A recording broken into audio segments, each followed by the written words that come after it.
fazia alianças, mas comprava lealdades com sangue e ouro. Acás sabia que se fosse até ele, não haveria volta, mas era isso ou perder tudo. Sem hesitar, enviou mensageiros com um presente que faria qualquer rei parar para ouvir: prata e ouro, retirados do próprio templo do Senhor.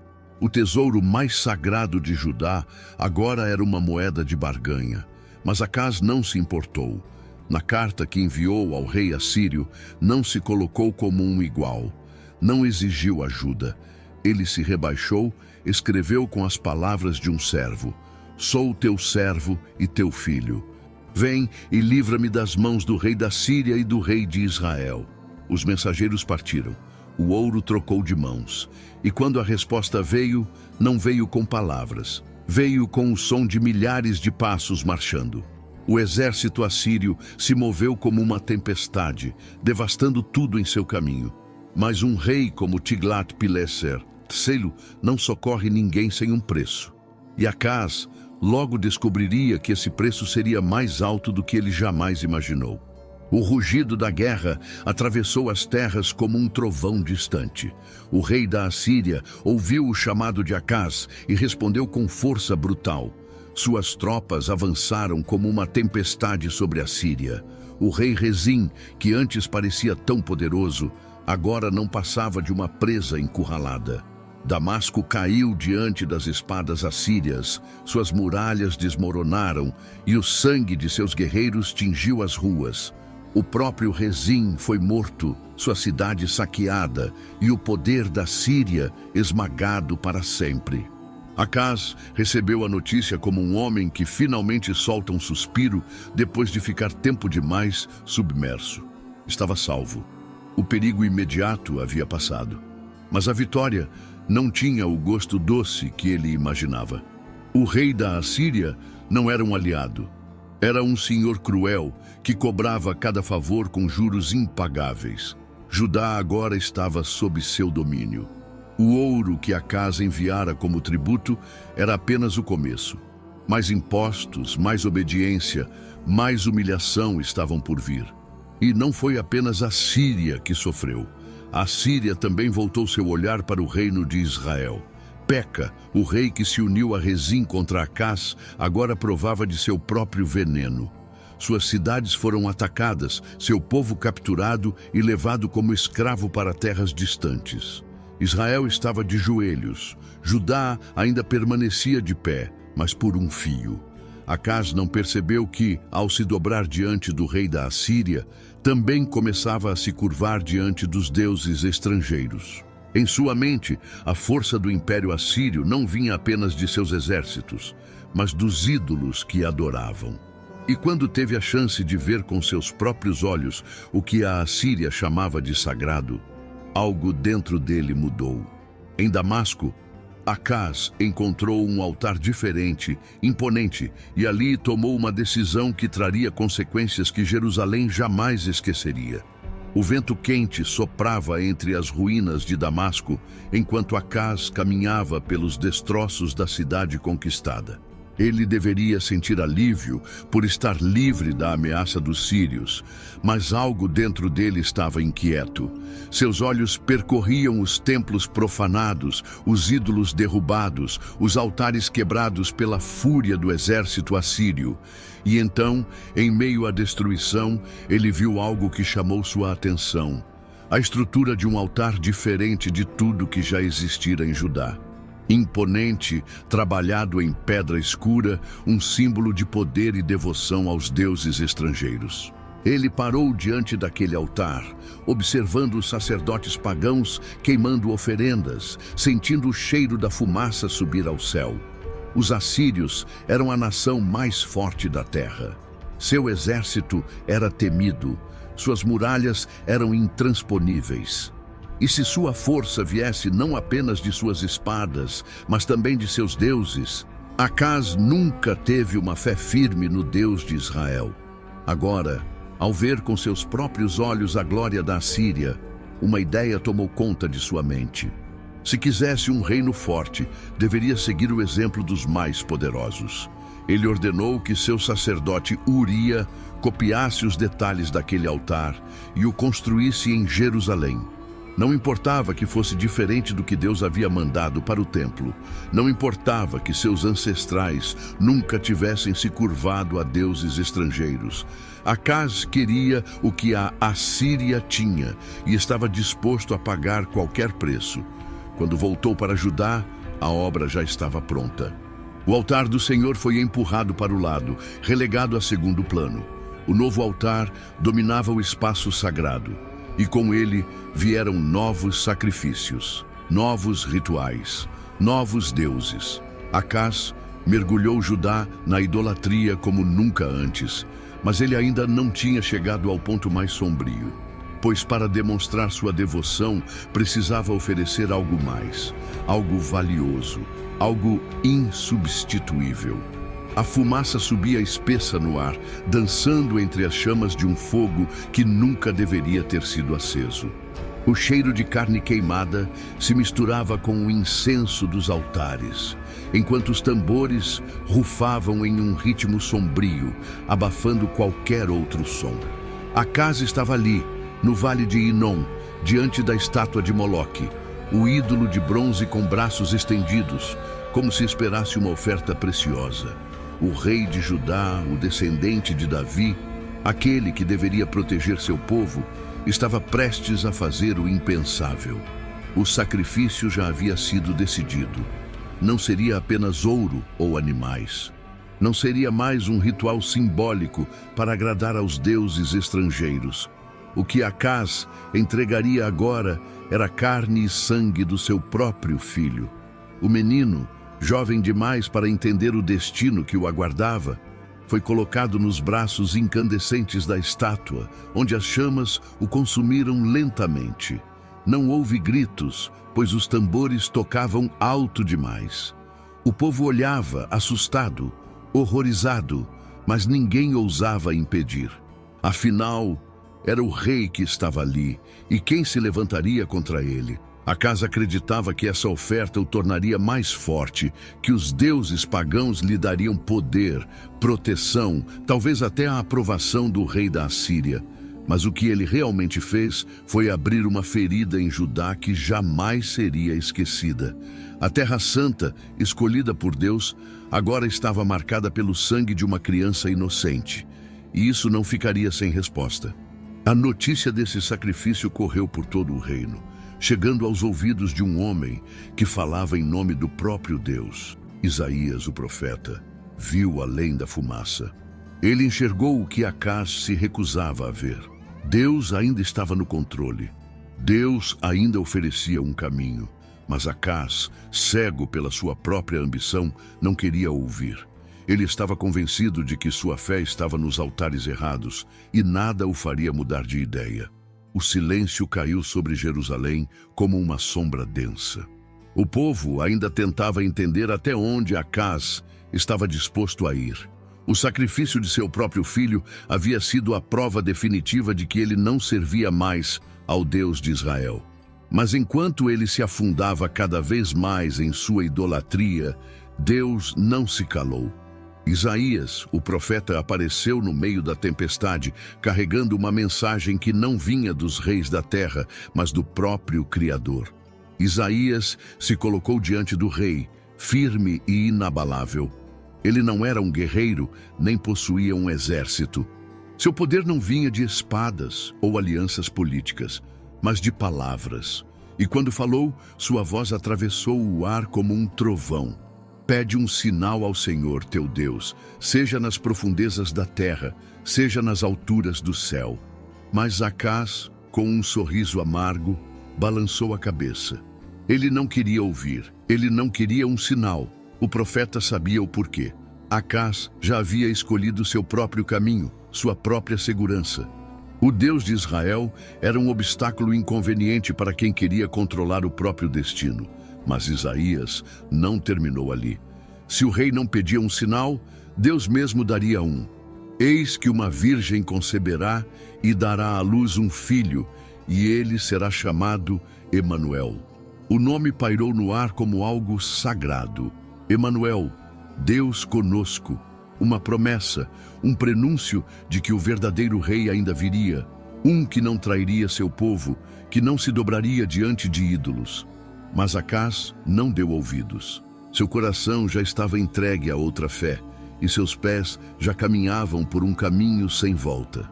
Ele retornou ao templo, mas não para buscar a Deus. Quando atravessou os pátios sagrados, seus olhos não viam mais a glória do Senhor. Em sua mente havia apenas uma ideia. Se o trono assírio era o mais poderoso da terra, então o templo de Jerusalém deveria refletir isso. As portas do templo se abriram com um rangido longo e pesado. O lugar que já fora o coração da adoração a Deus, agora estava prestes a ser profanado pelas mãos de seu próprio rei. Acaz caminhou pelo pátio, seus olhos analisando cada detalhe, mas não com reverência, com desdém. O templo parecia antiquado para ele, um símbolo de um passado que não combinava mais com a nova Judá que ele queria construir. O Deus de Israel era uma relíquia. O futuro pertencia à Assíria e Jerusalém precisava se curvar à sua influência. Os sacerdotes observavam tensos, sem ousar protestar, enquanto ordens eram dadas. O altar sagrado, aquele que Moisés havia instruído conforme o mandamento do próprio Deus, foi deslocado, empurrado para o lado como se fosse apenas mais uma peça sem valor. No seu lugar, ergueu-se o novo altar, imenso, inspirado no que Acaz havia visto em Damasco. Um altar pagão, erguido no coração da cidade santa. Mas isso era apenas o começo. Acaz percorreu o templo com a frieza de um escultor que decide remodelar sua obra. Ele mandou retirar as pias de bronze onde os sacerdotes se purificavam antes dos sacrifícios. Tirou os suportes de ouro e desmontou a estrutura do pátio. Até a entrada do templo foi modificada para que seguisse os padrões do rei da Assíria. Cada peça removida era uma peça da identidade de Judá que se perdia. E então veio a última decisão, a mais simbólica de todas. O próprio Acaz fechou as portas do templo. Não haveria mais sacrifícios ao Senhor, nem orações diante do altar da aliança. O Deus de Israel estava sendo afastado de sua própria casa. Mas Judá não havia se tornado mais forte. Pelo contrário, enquanto o templo se silenciava, o reino desmoronava. Os inimigos já não estavam apenas do lado de fora dos muros. O silêncio do templo se espalhou por Jerusalém como uma doença invisível. O som das orações desapareceu. Os sacerdotes que antes se levantavam de madrugada para oferecer sacrifícios, agora vagavam sem propósito. E Acaz, sentado no trono, percebeu algo que não esperava. A paz que tanto buscava nunca chegou. Ele havia dado tudo à Assíria. O ouro do templo, os tributos do povo, sua devoção aos deuses estrangeiros. E no fim, recebeu apenas migalhas. Tiglat-Pileser III não era um aliado, não era um protetor. Era um senhor cruel, e Judá era apenas mais uma nação de joelhos diante dele. Os impostos aumentavam. O peso da servidão tornava-se insuportável. O povo murmurava nos becos e nas vielas, amaldiçoando um rei que se dobrava diante de outros homens, mas jamais diante de Deus. Mas não era apenas a fome e o desespero que cresciam. As fronteiras de Judá, uma vez protegidas pela promessa do Senhor, agora estavam vulneráveis. Filisteus tomavam cidades no sul. Edomitas saqueavam aldeias. E Acaz, o rei que havia traçado alianças para proteger seu reino, descobriu que estava mais sozinho do que nunca. Ele se tornou um fantoche sem trono de verdade, um prisioneiro dentro de sua própria terra. As noites de Acaz se tornaram longas. Ele via o próprio reflexo em taças de vinho e via ali um homem diferente do que imaginava ser. A coroa pesava mais a cada dia. Suas mãos estavam sujas com o sangue de seu próprio filho. Sua mente consumida por vozes que sussurravam que talvez houvesse um caminho de volta. Mas ele não ouviu. Ou talvez tivesse medo de ouvir. Os anos passaram e a doença o alcançou. Seu corpo enfraqueceu. Sua alma, já perdida há tempos, começou a desmoronar junto com ele.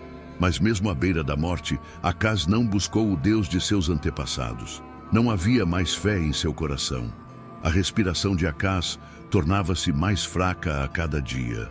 O palácio, que um dia fora cenário de suas decisões impiedosas, agora era apenas um quarto sombrio onde um rei morria sem honra. Ele já não tinha o vigor dos primeiros anos, quando acreditava que poderia moldar o destino de Judá com suas próprias mãos. A febre consumia seu corpo, mas não era só a enfermidade que o corroía. O peso de seus atos o esmagava de dentro para fora. Lá fora, a cidade que ele governara parecia seguir em frente sem ele. O templo permanecia fechado, os altares estrangeiros ainda fumegavam e o povo já não falava seu nome com respeito. Os anos de seu reinado não foram lembrados como tempos de glória, mas de desgraça. Acás percebeu tarde demais que a Assíria, em quem tanto confiou, nunca foi sua salvação. A única coisa que conseguiu com suas alianças foi a humilhação de ver Judá reduzida a uma sombra do que já fora. E então, como tudo na vida, chegou o fim. Mas ao contrário de seus antecessores, Acás não foi sepultado junto aos reis de Judá. Seu próprio povo se recusou a dar-lhe essa honra. Não houve prantos nas ruas, nem cânticos de despedida.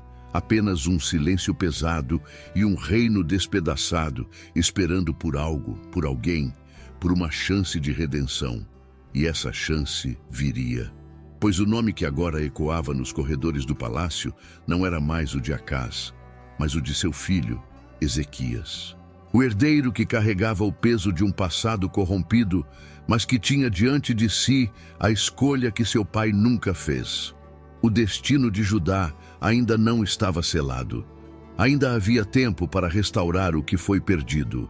Mas para isso, Ezequias teria que enfrentar as sombras que Acás deixou para trás e decidir, de uma vez por todas, a quem realmente pertenceria o trono de Judá.